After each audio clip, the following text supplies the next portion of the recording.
Halo teman-teman, perkenalkan, saya Nilam. Di video ini saya akan membahas dan menjelaskan materi tentang transformasi, khususnya mengenai translasi. Sebelum itu, kita perlu mengenali konsep transformasi. Transformasi geometri adalah proses pemetaan suatu bangun geometri ke bangun yang lain, mempertahankan atau mengubah posisi, orientasi, dan ukuran bangunan tersebut sesuai aturan tertentu. Transformasi geometri itu kayak mengubah posisi atau bentuk suatu bangun tanpa mengubah ukuran dan bentuk dasarnya. Jadi bentuknya tetap sama, cuma dipindah, diputar, dicerminkan, atau diperbesar dan diperkecil. Ada 4 komponen utama yang terdapat pada transformasi, yaitu translasi, refleksi, rotasi, dan dilatasi. Tapi di video ini kita cuma bakal bahas translasi aja.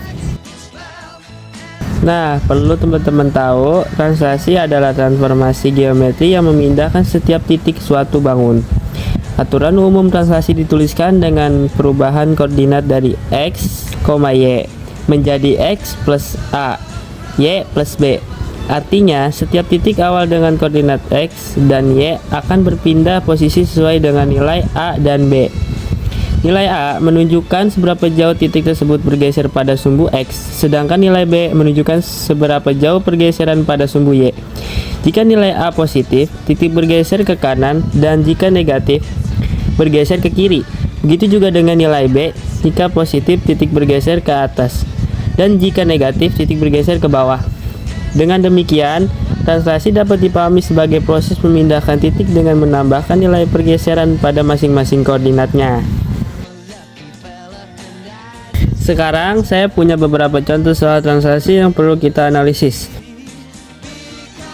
Pada contoh pertama, diberikan fungsi Y sama dengan X kuadrat min 4 yang mengalami translasi T 1, min 2.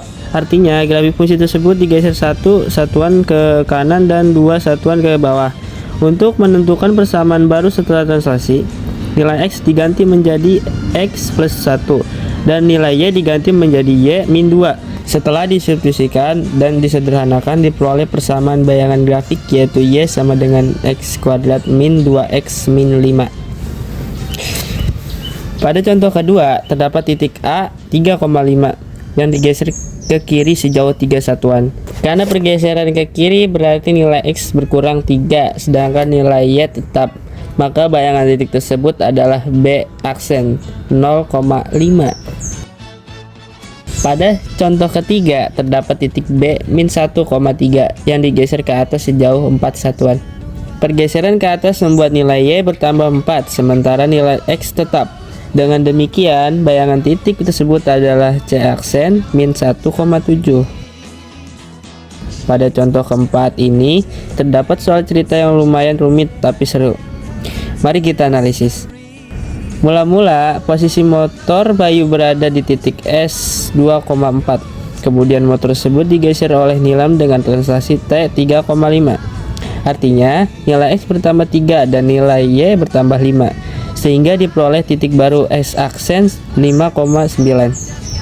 Selanjutnya, Safa melihat motor tersebut menggunakan kacamata cekung dengan skala 3/2. Karena merupakan dilatasi, maka setiap koordinat dikalikan dengan faktor skala tersebut. Dari titik S aksen 5,9, hasil dilatasinya adalah S aksen 15/2, 27/2. Setelah itu, bayangan motor terlihat pada spion motor Nina. Spion berada pada garis X sama dengan 3, sehingga terjadi pencerminan terhadap garis tersebut. Untuk pencerminan pada garis X sama dengan A, koordinat X bayangan dapat ditentukan dengan rumus X aksen sama dengan 2A min X, sedangkan koordinatnya tetap. Dengan A sama dengan 3 dan X sama dengan 15/2, diperoleh nilai X bayangan sebesar min 3/2. Sementara nilai Y tetap 27/2.